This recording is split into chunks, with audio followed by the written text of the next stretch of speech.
Welcome to OWL with Orlando Walters. We're going to discuss causes of sciatica or sciatic back pain. Sciatica is pain radiating along the sciatic nerve, which runs down one or both legs starting from the lower back. Here we have an illustration of the sciatic nerve and its distribution starting from the spinal cord going all the way down into the foot. Three most common causes of lower back pain or sciatica includes herniated discs, stenosis or arthritis, and sacroiliac joint pain. These common causes will result in pain, numbness, tingling, weakness, and in severe cases, atrophy of the involved muscles. The single biggest mistake we make as back pain and sciatica sufferers is not addressing the issue to begin with. Let us begin by discussing herniated discs. A herniated disc is a bulge in the disc. Symptoms include increased pain with bending forward, twisting, coughing, and/or sneezing. Herniated disc sufferers are generally 40 years of age or younger. As we can see in this illustration, we have a disc which is herniated or bulging, and it is pushing against the nerve, which will result in the sciatic pain distribution going down the leg. Frequently asked question is, are herniated discs common?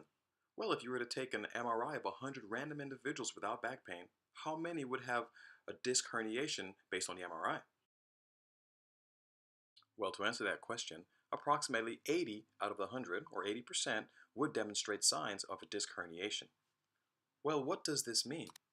You cannot rely only on an MRI or X-ray to determine the cause of back pain.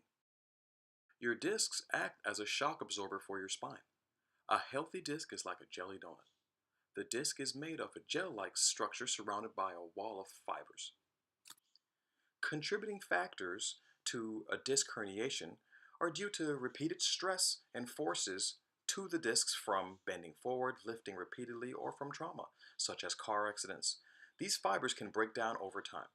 This allows some of the gel-like substance to push out and put pressure on the nerves in the spine, resulting in the disc herniation. The pressure can cause numbness, tingling, and even weakness and heaviness in the associated legs.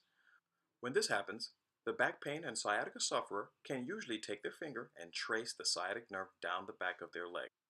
The most common level of disc herniation occurs at the L4-L5 spinal region. Now let us discuss spinal stenosis. Stenosis is arthritis or inflammation of the spine. This is a result of narrowing of the spinal cord. In this illustration, we have sciatica due to arthritis or stenosis of the spine.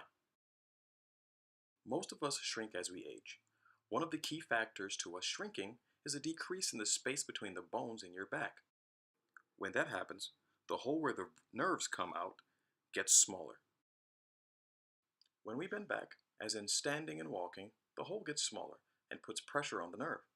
When we lean forward or sit down, the hole gets bigger and takes pressure off the nerve.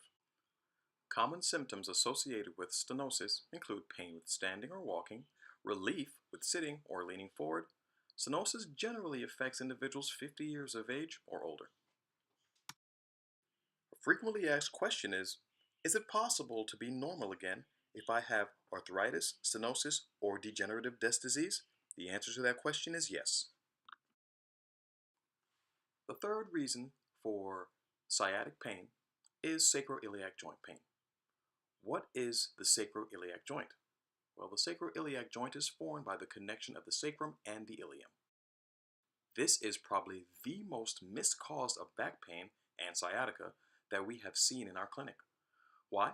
Because it is frequently missed on X-rays and MRIs. Common symptoms of sacroiliac joint pain include pain with changing positions, rolling over in bed, getting in and out of a car, walking up and down stairs, pain with sitting for long periods of time, driving, crossing legs, and/or getting dressed. Many experience pain shooting into the groin region. They may experience pain, numbness, tingling, and heaviness in the involved leg. Many describe a broad ache down the outside of their thigh and the leg that wraps around. There's also association with incontinence. There is a prevalence of sacroiliac joint pain across all ages. If you have suffered with back pain and sciatica, have tried treatments which did not work for you, then there's a good chance you have an underlying sacroiliac joint or pelvic problem. General causes of sacroiliac pain include arthritic changes to the joint, weak ligaments, or weak surrounding musculature of the joint. There's also resulting from trauma, slip and fall, and/or car accidents. So, can anyone relate to any of these three scenarios? If so, let's beat pain and get you back to your best together. Healing starts from within.